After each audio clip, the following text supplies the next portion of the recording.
Hey to everyone out there. Welcome to my YouTube channel, Grace Life. As you know, I always say I wanted to get on and inspire and motivate someone. And I want to address this question or this thing I had to come up with a friend of mine. Um, that is in a relationship that's not healthy and wanted to know or ask me or inquire of me about changing a person's behavior, especially if you're dealing with toxicity, abusive characteristic, if it's emotional, verbal, physical, those type of things. But more leaning to the verbal cue, the verbal tone, manner, character.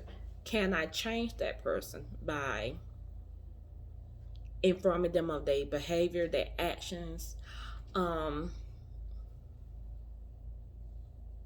and straight up, I had to tell them, no, you can't change no one. You can't change no one but you. And I'm not trying to say the person that that's have abusive, toxic ways cannot be changed. However, that's upon their free will. That's upon their free will. That's between them and their relationship with God. God have to soften their heart. God have to lead them into that truth. And that, and even God said He give people to a reprobate mind. In other words, which means God will warn you. God will inform you the best way that, well, not the best way. He will inform you because He know how to reach you. However, you choose if you want to listen to what God have instructed you. You choose if you want to listen to what God have shown and told you about you. And I told my friend, I said, the only thing you can do for the person that you're with is, number one, pray for them. And then instruct God how to handle, I mean, not even, ask God how to deal with this situation. Should you distance yourself or what? Because the Bible also reminds us that people that have unsavory character, ungodly character, that prone to anger, that you can distance yourself away from them. And then also, and I can give you this with somebody say that there are also another scripture that said, the way you conduct and carry yourself can be a persuasion. Which means not you're not saying you go there and you just look at what I'm doing. You see what I'm doing? No. You just carry on your daily activities and how you supposed to be doing, making sure you are presenting the fruit of the spirits, minding your business, and that was was some way similar to that person. That they are not acting the way that I act. They are getting a different result from what I'm getting. And this might not be a quick notice. You may not even see change for a period of time because, like I said, it's on that person free will, and they might be dealing with they demonic strongholds, mindsets. So they need to get their deliverance. But you cannot go and change that person. You can only pray and make your declaration for that person. You have every right to do that. You can say, I want them to be delivered. I want them to be reborn, and I want them to have a renewed mind. I want them to walk in godly character and righteousness that God had given us, the grace and mercy and favor that abound. I want them to know the truth and be revealed the truth. No prayer that you can have. But as I always say, be led and be guided by the Holy Spirit. Be guided by the obedience of what God telling you to do. And what God all tells us to do is follow me and keep your eyes on me. Seek your kingdom and all these things will be added unto you. So no, you can't. And I think I can't stress that. You can't change nobody. Just like some people can't change your mind on certain things, you can't change nobody and make them be better towards you, make them respect you more, make them love you more, make them say kind and sweet things to you. You can't do that. I've been there, tried it. I done wasted my energy. I done drained my peace. I done cried my eyes out. I done explained myself and how I felt, but that person dismissed, disregarded, continue on to spew toxic behavior. And no slight to that, but I had to come to a understanding. I cannot change that person. I love them. I still show them forgiveness and grace. And what I mean by that, and it took it took not practice. It took time for me to grow into forgiveness and to practice grace and forgiveness. And what I mean by that, I had to relinquish my right to seek revenge. I had to give up the right to be petty, spiteful, to look for the get back and clap back. When I told you in my relationship, I had to stop saying stuff negative just because he said something to me. I had to stop looking for ways to make him feel the pain that he gave to me just because I had my feeling hurt. And it took a moment because I kept doing things. I said, I want him to have the same words he gave me. I want him to have the same feeling he just gave me. I want him to feel the pain that he given me. But the Bible tells us, to walk in love. To remember that provision belongs to God. It's not ours. And that when we do love unto a person, that person we hold upon their head. And also that when we do a thing of seeking our own revenge and we seeking our own revenge, that we will in return receive the curse that we're trying to give someone else. So going back to, no, you can't change no one.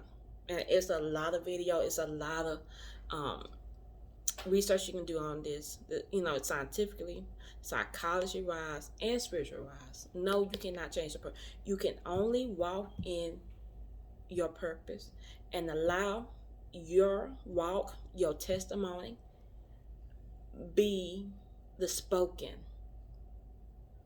You can't go preach it to them. You can't go nag them about it. Because then you out the will of God. So for yourself, you got to stand in the will of God. Only if that person come to you and say, show me how to do what you're doing. And if God say it's fine, then you can show them. Then you can tell them. But then you just have to walk your line, walk your love, and walk it out. And one more thing, I would say this behind it. Your peace is not free. You have to fight for it. You have to fight to get there. Because people, objects, things, environments surrounding will sometimes operate against you to steal your peace, to make your emotion be in anxiety, anger, fear. I thought it was free.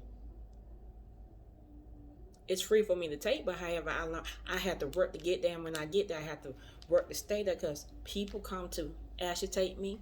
My environment come to unsettle. Things come to bother me at the least convenience of my time, which can make me, angry, unbothered. So if that happened for me, I know it happened to someone else. And when you're dealing with someone that got toxic behavior, that's their world. They look to put you in misery. They look to push your button. They look to test you. That's why the Bible tells you sometimes you have to get away from them people because it will mess up your love walk. But be instructed by God on how to handle that situation, on how to handle that person, on what to do, how to do, and when to do. I don't think I can say those things, no, because they all tie in together. Because God wants you to have peace, joy, and love. The devil come to do the complete opposite. He come to steal, kill, and destroy. He don't want you to have love. He wants you to have hate. He don't want you to have joy. He wants you to be in bitterness. He don't want you to have peace. He wants you to be angry. And God don't want you to have those things because He knows being angry, to be bitter, to being the opposite of love would be hate.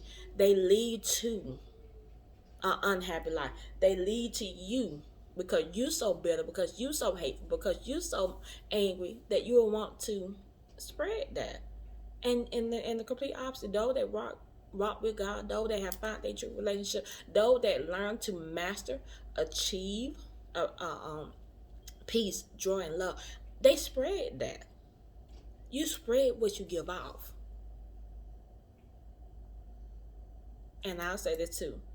If you are, let's say, not proficient, let's say if you are not practicing, joy, love, and peace, and the person that you with have mastered, are very highly skilled in being angry, bitter, and hateful, that at that particular time will overtake what you're doing until you build up until you build yourself up to know how to work in love, joy, and peace. So what are you working towards?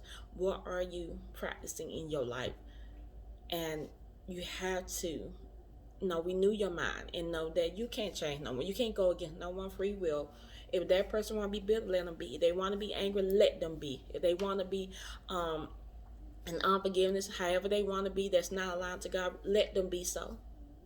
And you move on in the will of God. You move on in your purpose, because God will give you what you need. God will give you the desire of your heart. That's that designed to His will. And I'll say this because this scripture we're tying to. God cannot pour into you when you hang on to the old or former thing that He's trying to move out your life. And when somebody said, "What do that mean?" It's in the parable when Jesus was talking about the wine sack and with some other stuff. And I had to Google that up real quick. But He said, "Can we not pour new wine into the old wine sack when it filled up with the old wine? Will it not burst open?" So what's in your wine sack? What old thing that you hanging on to that is not beneficial to you? What old thing you trying to hang out with love on that's hating you, that spewing your environment with bitterness and hatred? Because Jesus want to give you all the love. He want to give you all the joy, peace, blessing, abundance of favor. But you keep hanging on to the thing that will turn it sour, that will make it distasteful, the thing that will make it go bad real quick. He want to bless you, but you trying to change and bring someone with you that don't need to be there.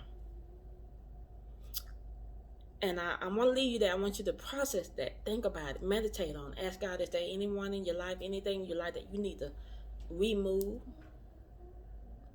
that you need to let go, and say, show it to me, and show me how to let it go. Show me what you want me to do with it, God. Because I want to be a vessel. I want to be found to be in joy, love, and peace, so I can be used to be a testimony, to be a witness to someone else that want to change, want to partake of your goodness, that I can help to bring them to you. And help me remove out them things that are leashed to me, that is killing me, that killing me spiritually.